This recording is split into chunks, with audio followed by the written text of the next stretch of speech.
Hello friends, പുതിയൊരു വീഡിയോയിലേക്ക് എല്ലാവർക്കും സ്വാഗതം. അപ്പോൾ ഇന്നത്തെ വീഡിയോയിൽ ഞാൻ പറയാൻ വന്നത് ഇപ്പം നമ്മൾ ഒത്തിരി പേര് വിളിച്ച് ചോദിക്കുന്നൊരു കാര്യമാണ്. മെയിനായിട്ട് ഈ മെറൂൺ ടൈലിൻ്റെ ഗുണിയൂസിൽ ഇപ്പോൾ കഴിഞ്ഞ ദിവസം നമ്മുടെ തന്നെ ഒരു കസ്റ്റമർ വിളിച്ചിട്ടുണ്ടായിരുന്നു. ഒരു മെറൂൺ ടൈൽ വന്നിട്ട് അത് മുട്ടയിട്ടിരിക്കുമായിരുന്നു. എന്നിട്ട് പിന്നീട് നോക്കിയപ്പോൾ ഫീമെയിൽ അങ്ങ് ഭയങ്കര വീക്കായി, വൈകുന്നേരം ആയപ്പോൾ ചത്തുപോയി എന്ന് പറഞ്ഞിട്ട്. അപ്പോൾ ഇതേ ഒരു കേസ് ഇത് നമ്മളൊക്കെ സ്ഥിരം ഫേസ് ചെയ്യുന്നൊരു സംഭവമാണ്. മിക്കവാറും ഈ മെറൂൺ ടൈലിൻ്റെ ഗുണിയൂസിലാണ് എനിക്കിത് കൂടുതലായിട്ട് കാണുന്നത്. എല്ലാ ബേർഡ്സിലും ഇത് വരാറുണ്ട്, പക്ഷേ എനിക്ക് ഭയങ്കര കൂടുതലായിട്ട് കണ്ടിട്ടുള്ളത് മെറൂൺ ടൈലിൻ്റെ ഗുണിയൂസിലാണ്. അത് സംഭവിക്കുന്നത് എന്താ വെച്ചാൽ, ഇവർ ഈ എഗ് ചെയ്യുന്ന സമയത്ത് ഇവരുടെ ശരീരത്തിൽ നിന്നുള്ള മിക്കവാറും കാൽഷ്യം നഷ്ടപ്പെടും. അപ്പോൾ ഈ കാൽഷ്യം നഷ്ടപ്പെട്ട് അതുപോലെ തന്നെ എഗ് ചെയ്യുന്ന സമയത്ത് അവർ കറക്റ്റായിട്ട് മുട്ടയിൽ അടയിരിക്കുന്ന സമയത്തൊക്കെ കൂടുതലായിട്ട് ഫുഡ് എടുക്കാത്ത കണ്ടീഷനിൽ വരും. അപ്പോൾ ഈ കണ്ടീഷൻസിൽ വരുമ്പോഴത്തേക്കും ബേർഡ് ഭയങ്കരമായിട്ട് വീക്കായി പോകാൻ സാധ്യതയുണ്ട്. അപ്പോൾ എനിക്കും ഇങ്ങനെയുള്ള സിറ്റുവേഷൻസ് വരാറുണ്ട്. പക്ഷേ അത് നമ്മൾ ആ ഒരു സമയത്തിന് ഇതിനെ കണ്ടു കഴിഞ്ഞാൽ, ഇത് ഭയങ്കരമായിട്ട് വീക്കായിരിക്കുന്നത് കണ്ടു കഴിഞ്ഞാൽ നമുക്ക് ശരിക്കും അവരെ രക്ഷിച്ചെടുക്കാൻ പറ്റും. ഇപ്പം നമ്മുടെ ഇതിൽ തന്നെ ഇപ്പോൾ ഒരു യെല്ലോ സൈഡഡ് ഗുണിയൂറും ഒരു സിന്നമൺ ഗുണിയൂറും കൂടെ ആയിട്ട് ഇപ്പോൾ ബ്രീഡായിരിപ്പുണ്ടായിരുന്നു. ഒരു കുറേ ദിവസമായിട്ട് എഗ്ഗിലിരിപ്പുണ്ടായിരുന്നു. അപ്പോൾ ഇന്നലെയൊക്കെ നോക്കിയപ്പോഴത്തേക്കും അതിൽ 2 കുഞ്ഞും വിരിഞ്ഞിട്ടുണ്ട്. പക്ഷേ ഫീമെയിൽ ബേർഡിനെ നോക്കിയപ്പോൾ ഭയങ്കരമായിട്ട് വീക്കായി അങ്ങ് തറയിൽ വീണ് കിടക്കുമായിരുന്നു. അപ്പോൾ ആ ഒരു കണ്ടീഷനിൽ കിടക്കുമായിരുന്നു. അപ്പം നമ്മളപ്പോൾ അതിനെ ശരിക്കും ഇപ്പോൾ രക്ഷിച്ചെടുത്തിട്ടുണ്ട്. ഇപ്പോൾ എങ്ങനെയാ വെച്ചാൽ ഇപ്പോഴും അത് ഫുള്ള് ആക്റ്റീവായിട്ടില്ല, എന്നാലും വീണ് കിടന്ന കണ്ടീഷനിൽ നിന്ന് ഇപ്പോൾ അതൊന്ന് മേളിലേക്ക് പറന്ന് കയറാനും അങ്ങനെയൊക്കെ ഒരു കണ്ടീഷനിലേക്ക് മാറ്റിയെടുക്കാൻ പറ്റി. അപ്പോൾ ഇതിന് മുമ്പ് നമുക്ക് ഈ ഒരു കേസ് ഇതുപോലെയൊക്കെ സംഭവിച്ചിട്ടുണ്ട്. ചില കേസുകളിൽ ഇതുപോലെ എഗ് ചെയ്തിരിക്കുന്ന സമയത്ത് ബേർഡ് ഭയങ്കരമായിട്ട് വീക്കായൊക്കെ പോയി കണ്ടിട്ടുണ്ട്. അപ്പോൾ അതിനെ നമ്മൾ രക്ഷിച്ചെടുക്കുന്ന ആ ഒരു വഴിയാണ് ഇന്നത്തെ വീഡിയോയിൽ പറയുന്നത്.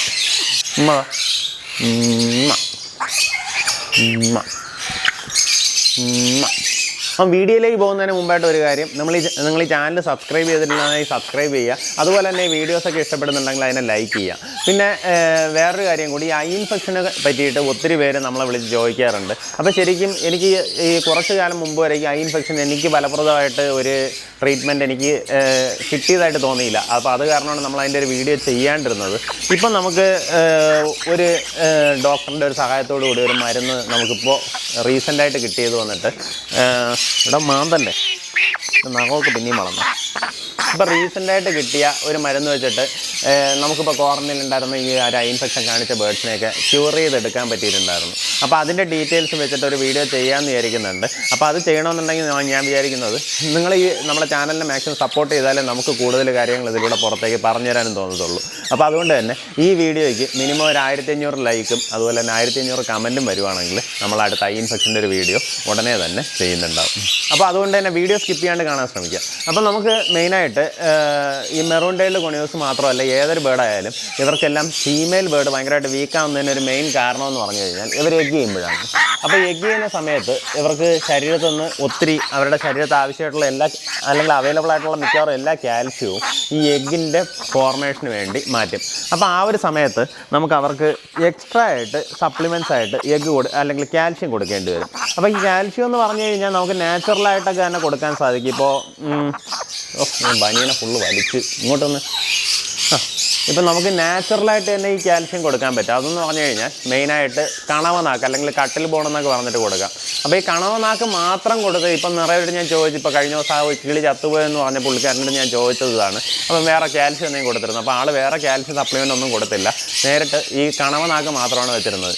അപ്പോൾ ഈ കണവനാക്ക് കൊണ്ട് മാത്രം നമുക്ക് ഈ കൂട്ടി കിടക്കുന്ന കിളിയാണ്. അപ്പോൾ അവർക്ക് ആവശ്യമുള്ള കാൽഷ്യം അവർ ഗെയിൻ ചെയ്തു എന്ന് വരത്തില്ല.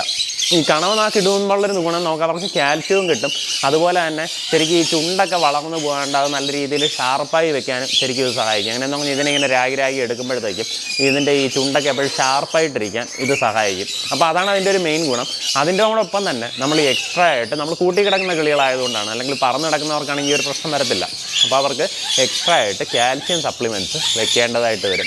അപ്പോൾ ഈ കാൽഷ്യത്തിൻ്റെ ആവശ്യകത എന്താണെന്നൊക്കെ പറഞ്ഞാൽ നമ്മളൊരു വീഡിയോ തന്നെ ചെയ്തിട്ടുണ്ട്. അപ്പോൾ അതിൻ്റെ കൂടെ തന്നെ നമ്മൾ ലോറയുടെ കാൽഷ്യയുടെ കാര്യങ്ങളും അതെങ്ങനെ ഉപയോഗിക്കണമെന്നൊക്കെ പറഞ്ഞു തന്നിട്ടുണ്ടായിരുന്നു. അപ്പോൾ ഇതിന് മെയിനായിട്ട് നമുക്ക് കാൽഷ്യത്തിൻ്റെ ആവശ്യം വളരെ കൂടുതലാണ്. അപ്പോൾ നമ്മൾ ഈ കിളി ഭയങ്കരമായിട്ട് വീക്കായിരിക്കുന്നുണ്ട്. അപ്പോൾ ഞാൻ ചെയ്തത് എങ്ങനെയാണെന്ന് വെച്ചാൽ, ഇതിന് മുമ്പ് നമ്മളിത് ചെയ്തിട്ട് സക്സസ് ആയതുകൊണ്ടാണ് നിങ്ങൾക്കിത് പറഞ്ഞു തരുന്നത്. അപ്പോൾ ഏതൊരു കിളിയായാലും മിക്കവാറും ഈ ഫീമെയിൽ ബേർഡൊക്കെ ഇതുപോലെ വീക്കായിരുന്നു കഴിഞ്ഞാൽ അതിന് ഒത്തിരി കാരണങ്ങളുണ്ടാവും. വീക്കായിരിക്കുന്നതിന് ഒത്തിരി കാരണങ്ങളുണ്ടാവും. മിക്കവാറും ഇങ്ങനെ എഗ് ചെയ്ത് കുഞ്ഞുങ്ങളെ നോക്കി ക്ഷീണിച്ച കിളിയാണെങ്കിൽ നമുക്കതിനെ രക്ഷിച്ചെടുക്കാനായിട്ട് ഈ ലോറയുടെ കാൽഷ്യം തന്നെ ഉപയോഗിക്കാം. അപ്പോൾ ഈ കാൽഷ്യം എന്ന് പറഞ്ഞാൽ നമ്മളിതൊക്കെ നേരത്തെ പരിചയപ്പെടുത്തിയിട്ടുള്ളതാണ്. അപ്പോൾ കാൽഷ്യം മാത്രമല്ല, അല്ലാണ്ട് കാൽസ്യലക്സ് എന്നൊക്കെ പറഞ്ഞിട്ട് വെസിലാഗിയുടെയൊക്കെ പ്രോഡക്റ്റ് വരുന്നുണ്ട്. അത് നിങ്ങൾക്ക് വേണമെങ്കിൽ ഉപയോഗിക്കാം. പക്ഷേ കമ്പയർ ചെയ്യുമ്പോൾ അത് കുറേ കുറേ കൂടെ കോസ്റ്റ്ലിയാണ്. ഇതിനാണെങ്കിൽ ഒരു 720 രൂപ കോസ്റ്റ് വരത്തുള്ളൂ. നമുക്ക് ഇതേ വെയിറ്റുള്ള ഇപ്പോൾ കാൽസിലെക്സ് ഒക്കെ വാങ്ങിക്കുകയാണെങ്കിൽ എങ്ങനെയും 2000 രൂപയ്ക്ക് പുറത്തുള്ള കോസ്റ്റ് വരും. ഇത് ഇന്ത്യൻ മെയ്ഡ് ആയതുകൊണ്ട് നമുക്ക് കുറച്ചുകൂടെ കോസ്റ്റ് കുറവാണ്. പക്ഷേ ക്വാളിറ്റി വന്നിട്ട് അതേപോലെ തന്നെ സെയിം ക്വാളിറ്റിയൊക്കെ മെയിൻറ്റെയിൻ ചെയ്യുന്നൊരു സാധനമാണ് കേട്ടോ. അപ്പോൾ ഞാൻ ചെയ്തത് നമ്മുടെ ഹാൻഡ് ഫീഡിങ് ഫോർമുല, ഇപ്പോൾ ഉപയോഗിച്ചത് A90ൻ്റെ ഹാൻഡ് ഫീഡിങ് ഫോർമുലയാണ്. അത് നമ്മൾ ഈ കുഞ്ഞുങ്ങൾക്ക് കൊടുക്കുന്ന കണക്ക് മിക്സ് ചെയ്തതിന് ശേഷം അതിലേക്ക് ഒരു അര സ്പൂൺ, ഏകദേശം ഒരു 4-5 ഗ്രാമോളം ഈ കാൽഷ്യം മിക്സ് ചെയ്ത് കലക്കിയതിന് ശേഷം അതിനെ ഞാൻ ബേർഡിന് ക്രോപ്പ് ഫീഡാണ് ചെയ്തത്. ഇപ്പം നമ്മൾ ഒരു ദിവസത്തിൽ ഇന്നലെ ഒരു 2 നേരം ചെയ്തു, ഇന്നിപ്പോൾ രാവിലെയും കൂടെ നമ്മൾ ഫീഡ് ചെയ്തിട്ടുണ്ട്. ഞാൻ ഇപ്പോൾ എന്തായാലും ആ ബേർഡിൻ്റെ ഇപ്പോഴത്തെ കണ്ടീഷൻ കാണിച്ചു തരാം. കഴിഞ്ഞ ദിവസം വീണ് കിടന്നപ്പോൾ ഉള്ള വീഡിയോ ഒന്നും നമ്മൾ എടുത്തിട്ടില്ലായിരുന്നു. എന്തായാലും ഇപ്പോഴത്തെ കണ്ടീഷൻ ഞാൻ ഇതാണ് കാണിച്ചു തരാം. അപ്പോൾ ഈ കാൽഷ്യം കൊടുത്തതിന് ശേഷം ബേർഡ് നല്ല രീതിയിൽ ഇപ്പോൾ ആക്റ്റീവായി തുടങ്ങിയിട്ടുണ്ട്. എന്ന് വെച്ചാൽ വീണ് കിടന്ന ബേർഡ് ഇപ്പോൾ ഇത്തിരി ഒന്ന് എണീറ്റ് നിന്നൊക്കെ തുടങ്ങിയിട്ടുണ്ട്. അപ്പോൾ ഈ കാൽഷ്യം കൊടുക്കുമ്പോൾ ഇതിനകത്തുള്ള കണ്ടന്റ് എന്ന് പറഞ്ഞാൽ കാൽഷ്യം ഡെക്സ്ട്രോസ് എന്ന് പറഞ്ഞിട്ടൊരു കണ്ടൻറ്റാണ്. ആ കാൽഷ്യം ഡെക്സ്ട്രോസ് എന്ന് പറഞ്ഞാൽ ശരിക്കും ഈ ഗ്ലൂക്കോസിൻ്റെ കണ്ടൻറ്റും കൂടെ ഇതിനകത്ത് വരുന്നുണ്ട്. അപ്പോൾ അതുകൊണ്ട് തന്നെ ഇങ്ങനെയുള്ള ഈ വീക്കെൻഡ് കണ്ടീഷൻസിൽ നമുക്ക് കൊടുക്കാൻ പറ്റിയൊരു സാധനമാണ് ഈ കാൽഷ്യം. അപ്പോൾ ഇങ്ങനെ ഈ ഭയങ്കരമായിട്ട് ക്ഷീണിച്ച് കിടക്കുന്ന ബേർഡ്സിന് ഇവർക്ക് ശരിക്കും ഇത് കൊടുക്കുന്ന സമയത്ത് അല്ലെങ്കിൽ നമ്മൾ വെള്ളത്തിൽ കലക്കി വെച്ച് കഴിഞ്ഞാൽ ഇവരിത് എടുക്കത്തില്ല. അപ്പോൾ ആ ഒരു കേസിൽ നമുക്കിത് ഹാൻഡ് ഫീഡിങ് ഫോർമുലയിൽ മിക്സ് ചെയ്താൽ മാത്രമേ ഇതിനെ കൊടുക്കാൻ സാധിക്കത്തുള്ളൂ. ഇതിൽ ഇങ്ങനെ ആ യെല്ലോ സൈഡ് കുണിയറില്ലേ, അതാണ് ശരിക്കും അവരുടെ ആ ഒരു ഫീമെയിൽ ബേർഡ്. ഇപ്പോഴും അവർ ഫുള്ളായിട്ട് റിക്കവർ ആയിട്ടില്ല, കാരണം നമ്മളിപ്പോഴും ഒക്കെ ഹാൻഡ് ഫീഡൊക്കെ ചെയ്യുന്നുണ്ട്. എന്തായാലും അവർ വീണ് കിടക്കുന്ന കണ്ടീഷനിൽ നിന്ന് സ്വന്തമായിട്ട് ഇപ്പോൾ ഇന്ന് പിടിച്ച് കയറിയ കമ്പിലൊക്കെ ഇരിക്കാനുള്ള കണ്ടീഷനിലേക്ക് മാറിയിട്ടുണ്ട്. ഇന്നൊരു ദിവസം കൂടെയൊക്കെ ആകുമ്പോൾ ഇത് ഫുള്ളായിട്ട് റിക്കവർ ആവുന്നുണ്ടാവും കണ്ടോ. ഇപ്പോൾ എന്തായാലും നമുക്ക് ഈ മെയിൽ ബേർഡ് വന്നിട്ട് ഈ കുഞ്ഞുങ്ങൾക്കൊക്കെ ഒന്ന് ഫീഡൊക്കെ ചെയ്യുന്നുണ്ട്. ഇതേ പുറത്തേക്ക് ഇറങ്ങിയിരിക്കുന്ന ബേർഡ് കണ്ടോ. ഇപ്പോൾ എങ്ങനെയാ വെച്ചാൽ അവർ കുഞ്ഞൊക്കെ ആയിരിക്കുമെന്ന് കണ്ടോ, കുഞ്ഞായിരിക്കുന്ന ബേർഡാണ്. അപ്പോൾ അത് ഇപ്പോൾ ആ പുറത്തേക്ക് ഇറങ്ങി ഇങ്ങനെ ഇരിപ്പുണ്ട്. ഒന്ന് കൂട്ടിനകത്ത് കയറാൻ തുടങ്ങി. അപ്പോൾ ഇതിനെ ഹാൻഡ് ഫീഡിങ് ഫോർമുലയിൽ മിക്സ് ചെയ്ത് കൊടുക്കുക എന്ന് പറഞ്ഞാൽ അത് നമുക്ക് ഈ സാധാരണ സിറിഞ്ചിൽ അവരുടെ വായിലേക്ക് ആയി കഴിഞ്ഞാൽ അവർ കുടിക്കത്തുമില്ല, കാരണം ഇത്തിരി വലിയ കിളികളാണ്. ഇപ്പോൾ ഹാൻഡ് ടൈം ചെയ്ത ബേർഡ്സൊക്കെ ആണെങ്കിൽ നമുക്ക് അതങ്ങനെ കൊടുക്കാനും സാധിക്കും. ഇതാണെങ്കിൽ അങ്ങനെ പറ്റത്തില്ല.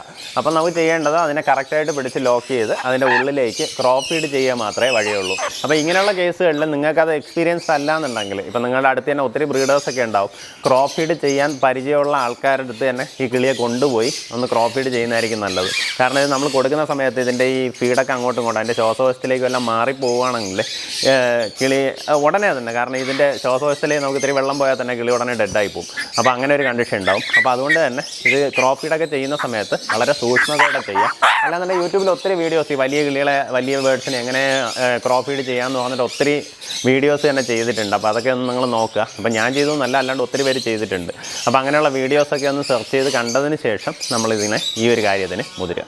പിന്നെ അതുപോലെ തന്നെ ഈ കാൽഷ്യം വെക്കുന്നത് എങ്ങനെയാണെന്ന് പറഞ്ഞാൽ അല്ലാണ്ട് എങ്ങനെ വെക്കുന്നതെന്നും കൂടെ പറഞ്ഞുതരാം. അപ്പോൾ മെയിനായിട്ട് നമുക്ക് ഈ കാൽഷ്യം വന്നിട്ട് വെള്ളത്തിലാണ് കലക്കി കൊടുക്കേണ്ടത്. ഇപ്പോൾ കാൽസിലെക്സും ഉണ്ട്, കാൽഷ്യം ഉണ്ട്. കഴിയുന്നതും ഇപ്പോൾ ഒത്തിരി പേര് സോഫ്റ്റ് ഫുഡിൽ വെച്ച് കൊടുക്കാറുണ്ട്. സോഫ്റ്റ് ഫുഡ് എന്ന് പറഞ്ഞു കഴിഞ്ഞാൽ നമുക്ക് ഈ മൃദുവായിട്ടുണ്ടാക്കുന്ന ഫുഡുകളൊക്കെ ഉണ്ട്.